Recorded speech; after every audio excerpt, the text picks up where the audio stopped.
Have you ever reached a stage in life where you realize you can't depend on anyone, not even family? It's one of the toughest realities we confront as we grow older. The emotional and practical support we once anticipated from family begins to change, diminish, or even vanish. Children become occupied. Siblings face their own health issues.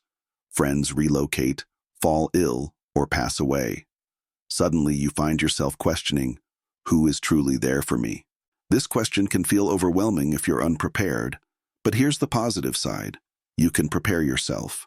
In fact, you can create a life at 70 or beyond where you feel strong, stable, and unshaken regardless of who remains or departs. This video isn't about harboring bitterness. It's about gaining wisdom. Because genuine support, the kind you can rely on during tough nights or lonely afternoons, often doesn't come from family. It comes from 5 other sources that many people ignore until it's too late. These 5 elements form the true foundation of a peaceful, independent life in your 70s and beyond. They are the quiet yet powerful forms of support that don't let you down, don't grow distant, and don't make you feel like a burden. Stay with me, because what I'm about to share might just change your perspective on aging and reveal how truly powerful you are. Let's begin. Number 1. Physical mobility. In your 70s, the ability to move freely, independently, and without constant help isn't just about walking. It's about freedom. It's about dignity.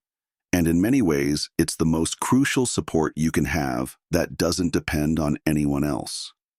Physical mobility means you can get out of bed without assistance. It means you can prepare a warm meal for yourself, reach for the good dishes in your cabinet, or step outside and enjoy the fresh morning air without waiting for someone to help you. That's power. That's control over your life. And most importantly, it's a kind of emotional support that often goes unmentioned because it boosts your confidence and reduces fear. When you can move your body, you worry less about being a burden. Let's be honest. Staying mobile after 70 doesn't mean running marathons or doing backflips. It means protecting your joints, maintaining your balance, and keeping your muscles strong enough to trust your own legs. Small habits like stretching every morning, walking for 15 minutes a day, or using light resistance bands can make a significant difference. And it's never too late to start. Many people believe that a decline in mobility is inevitable, but it's not. In fact, the more you move, the more your body strives to keep moving. Your body responds more to your actions than your age. Psychologically, physical mobility helps combat a deep-seated fear. Many older adults fear helplessness. When your body becomes dependent, your mind starts to shrink too. You begin to doubt yourself, you stop planning outings, avoid trips, and decline invitations, not because you're uninterested, but because you fear not being able to manage. That's not aging, that's shrinking. And you don't have to live that way. Take Harold, a 78-year-old man I met at a park in Florida. He walks laps every morning with a cane, rain or shine. I once asked him why he's so committed, and he said, "Because the moment I stop walking is the moment I start waiting for someone to help me, and I don't want to wait. I want to live." His mobility isn't perfect, but it's his, and it gives him peace. He still drives to the grocery store, visits friends on Sundays, and climbs the 3 steps to his front porch with pride. Not because someone built a ramp for him, but because he refused to stop moving. The reality is that when you invest in your body, even a little bit, it rewards you with a level of freedom that most people don't appreciate until it's gone. Family may not always be there to take you to appointments or help you up after a fall, but if your legs are strong, your core is stable, and your balance is steady, you can delay those needs. You can maintain your independence longer than most people expect. And that's the kind of support that gives you confidence, not just physically, but emotionally. So if you're feeling stiff or weak these days, that's okay. Don't judge yourself, but start where you are. Move a little more today than you did yesterday. Stretch while you wait for your coffee to brew. Take 1 extra lap down the hallway, because every small effort builds something big. Your own reliable foundation, a foundation that walks beside you every step of the way, no matter who else shows up. Number 2, financial simplicity. When you reach your 70s, Peace of mind doesn't come from how much money you have in the bank. It comes from knowing what you need, what you can manage, and how to live within your means without fear or shame. Financial simplicity is one of the strongest supports you can rely on, and it's one of the few you can fully control without needing anyone else. You see, complicated finances become emotional baggage. Juggling multiple accounts, trying to track every subscription, or feeling overwhelmed by credit cards isn't just stressful. It eats away at your sense of stability. And when you're older, stability isn't just about comfort, it's about survival. Because no matter how much your family loves you, they can't erase financial chaos. But a clear, simple plan can carry you through the roughest patches, like a sturdy cane for your soul. And here's the thing most people miss. Simplifying your money doesn't mean giving up control. It means gaining control, a modest lifestyle that fits you, not someone else's expectations, the freedom to buy what you need without second-guessing every dollar. It's like clearing out a cluttered closet. Once things are in order, your brain can rest. Psychologically, financial simplicity removes one of the biggest sources of late-life anxiety: uncertainty. Many older adults lie awake at night wondering, will I outlive my savings? What if I can't afford a caregiver someday? These questions haunt them more than physical pain. But when you know where your money goes, when your spending is intentional and your needs are covered without stretching, you sleep better, you walk taller, you feel steadier. Let me share something from my neighbor Lorraine, a 74-year-old widow who once worked as a librarian. After her husband passed, she sat down with a financial counselor and decided to downsize. A smaller home, fewer bills, one credit card, and no more subscriptions she didn't use. She told me, "I used to be afraid to check the mail. Now I open every envelope with a clear head and a calm heart." She even started a small savings jar labeled Freedom Fund, just $10 here and there. But it reminds her that she's in charge of her money, not the other way around. What Lorraine did wasn't magic. It was a choice, a quiet, deliberate decision to simplify her financial life so she could focus on living, not just surviving. And here's the most powerful part. When your finances are simple, you need fewer people to manage them. You don't have to call your son every time you have a billing question. You don't have to wait for a family member to explain the fine print. You can handle it. You're the captain. So if you feel overwhelmed by your money right now, take a breath. You're not alone, and you don't need to be rich. You just need to be clear. Cancel what you don't use. Combine what you can. Write down what comes in and what goes out. Make it so simple you could explain it to a friend over a cup of coffee. Because in the end, peace isn't in the numbers, it's in the knowing. If you're still watching this video and finding these insights valuable, please comment number 2 below to let me know you're here. And if you haven't subscribed yet, I recommend you subscribe and turn on the bell so you don't miss any videos. Your support helps us continue creating good content to inform and inspire you. Now, let's move forward. Number 3, a consistent health routine. At 70 and beyond, your strongest support isn't your children, your neighbors, or even your doctor. It's your daily health routine. I'm not talking about trendy workouts or expensive supplements. I mean the small, steady actions that you repeat every day to keep your body and mind in working order. This is the kind of self-reliance that builds true independence, because when your body feels steady, so does your spirit.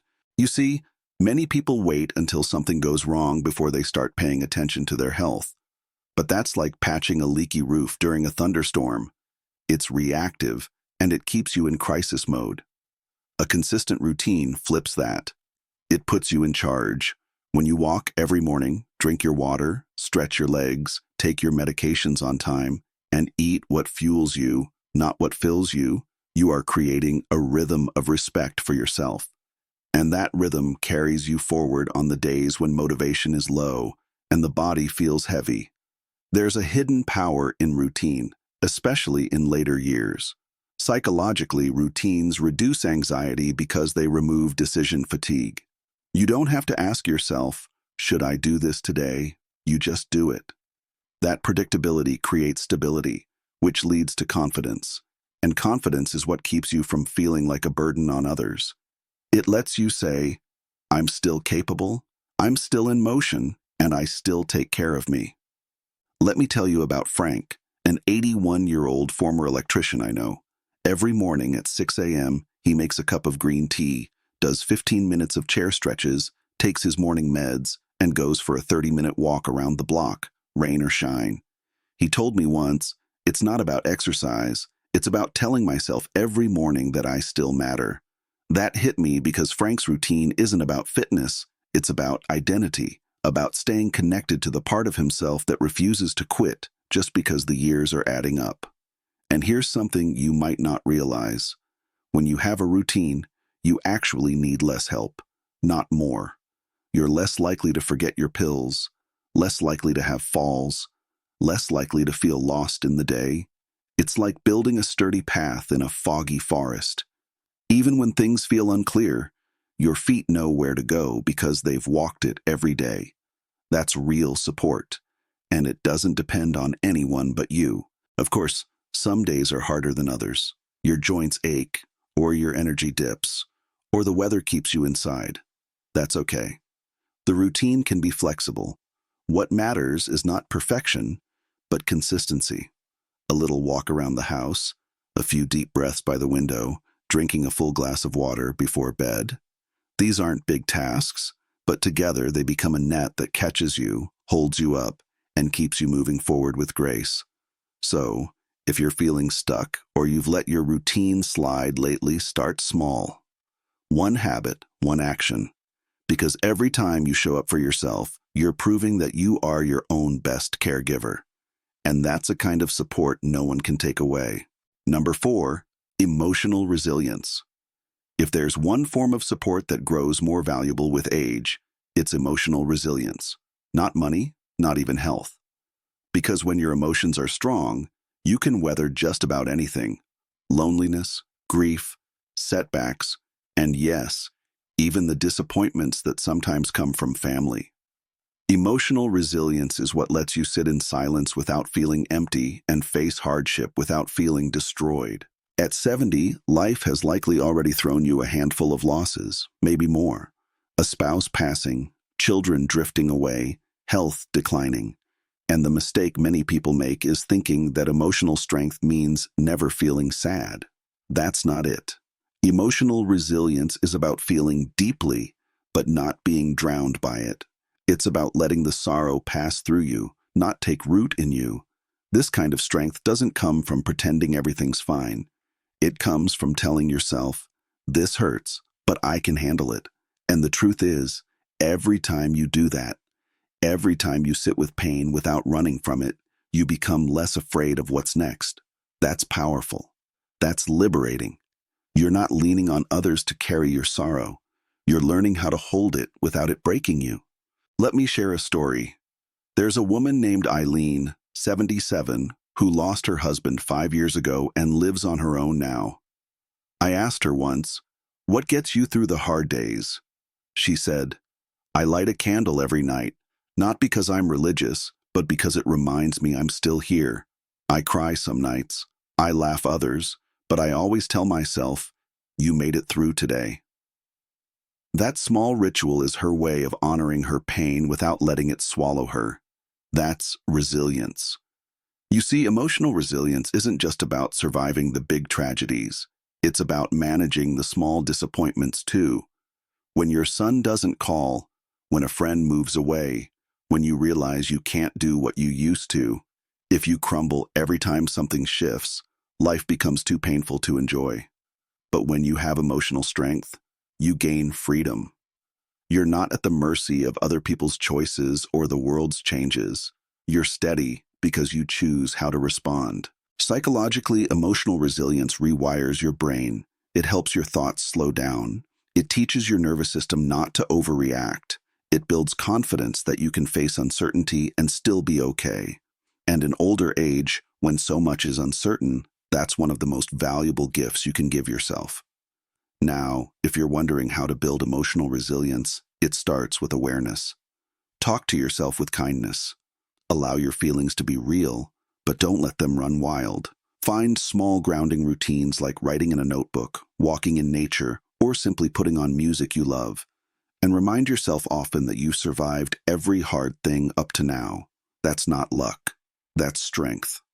So yes, family may fade, health may falter, but if your emotional core is strong, you will still stand clear-eyed, steady-hearted, and rooted in the quiet knowledge that you are enough all by yourself. If you're still watching this video and finding these insights valuable, please comment number 4 below to let me know you're here. And if you haven't subscribed yet, I recommend you subscribe and turn on the bell so you don't miss any videos. Your support helps us continue creating good content to inform and inspire you. Now let's move forward. Number 5. A personal code of values. There's something deeply powerful about having your own set of values, especially after 70. When the world around you shifts, when people let you down, and when the future feels uncertain, your personal code becomes your compass. It tells you who you are, what matters, and how you want to live, no matter what anyone else does. Too many seniors lose their sense of direction because they've spent a lifetime living by others' expectations. They were the good parent, the faithful worker, the supportive spouse, but once those roles fade, they're left wondering, what now? That's where a personal code steps in. It says, this is who I am, and this is how I live, regardless of who's watching. A strong personal code might include things like honesty, kindness, responsibility, simplicity, or self-respect. These aren't flashy. They're not impressive to anyone but you. And that's the point. When you live by your own values, you stop needing approval. You stop chasing validation. You stop being rattled when someone disagrees with you, because your peace doesn't depend on them. Let me tell you about Howard, a man I met in his early 80s. He once said, I have 5 rules. I speak the truth. I don't waste food. I always return a borrowed thing. I forgive fast. And I sleep with a clear conscience. That's it. And every day, Howard lives by that. He's not rich. He doesn't have a big family, but he walks around with a kind of quiet dignity that's rare. Why? Because he knows who he is. His code anchors him. Psychologically, having a personal code helps reduce regret. It makes your choices simpler. You don't lie awake wondering, did I do the right thing? Because you already know what the right thing is for you. It also builds internal stability. When life throws you a curveball, and it will, you're less likely to panic. You'll think, what do my values say about this? And that becomes your guide. In fact, studies in elder psychology show that seniors who live by a consistent set of values report higher life satisfaction, lower anxiety, and better cognitive health. Why? Because clarity brings calm. When your life has a through line, a thread of integrity, it keeps you grounded. But here's what's even more important. Your values are yours. No one else needs to agree with them. You don't have to explain them. You just have to live them. That's what makes them powerful. Whether it's waking up early to greet the sun, refusing to gossip, being generous even when you have little, or staying curious about the world, whatever values speak to your soul, hold on to them. Let them carry you. Because when you can look in the mirror at 75 or 85 and say, I lived according to what I believe, that's real success. That's real self-respect. And no one, not your children, not society, not even time, can take that away from you. It's the kind of support that never fades because it lives inside you. And in the end, that's what this journey is about. Not being remembered by everyone else, but being at peace with yourself. A personal code gives you that peace. It's not loud. It doesn't boast, but it holds you up quietly, faithfully, when everything else changes. Final thoughts. You know, as we age, we often find ourselves reflecting on who really stands beside us when the lights are low and the days grow quiet. And it's not always who we thought. Family, friends, even our own bodies can become less dependable with time. But that doesn't mean we're left with nothing. In fact, the older we get, the more we realize that some of the strongest supports in our lives were never outside of us at all. They were within us, waiting for us to lean on them. Maybe it's the quiet strength of daily routines, the comforting rhythm that tells your mind and body you're safe, you're grounded.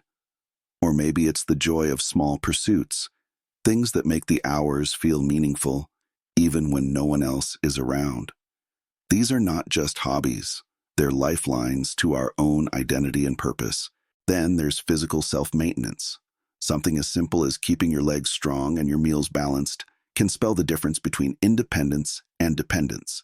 It's a truth we don't always want to hear, but it's one that gives us the most control over how we age. Taking care of yourself isn't vanity, it's wisdom. We also talked about having a sharp mind, staying curious, staying engaged, staying alive in the world of ideas and change. When your brain keeps growing, so does your sense of relevance and resilience. You don't fade away, you adapt, you evolve, you surprise even yourself. And perhaps most quietly powerful of all, we explored having a personal code, a set of values that define who you are, no matter who walks in or out of your life. That's your compass, that's your armor, that's what allows you to age with dignity and die with peace. So, what does this all mean? It means that the most reliable support system after 70 might not be a person, but a mindset, a way of living rooted in habits, beliefs, and practices that keep you steady no matter what the world does. It's about becoming your own foundation, because when you can stand strong alone, you never really feel alone. That kind of inner strength isn't just comforting, it's liberating. Now, here's a gentle challenge for you. Take a moment, maybe after this video ends, and ask yourself, which of these supports do I already have in place? And which one do I want to build up starting today? Don't be afraid to start small. Big changes begin with one quiet decision made in the privacy of your own heart. Thank you for joining us today. We'd love to hear from you. Leave a comment below and share one thing you learned today and how you plan to use it in your life. Your thoughts are important to us, so don't hesitate to share them. Reading your comments gives us great motivation and encouragement. If you enjoyed this video and found it helpful, please like, subscribe, and share. Your support helps us continue creating good content to inform and inspire you. Thanks for watching, and we look forward to seeing you in the next video.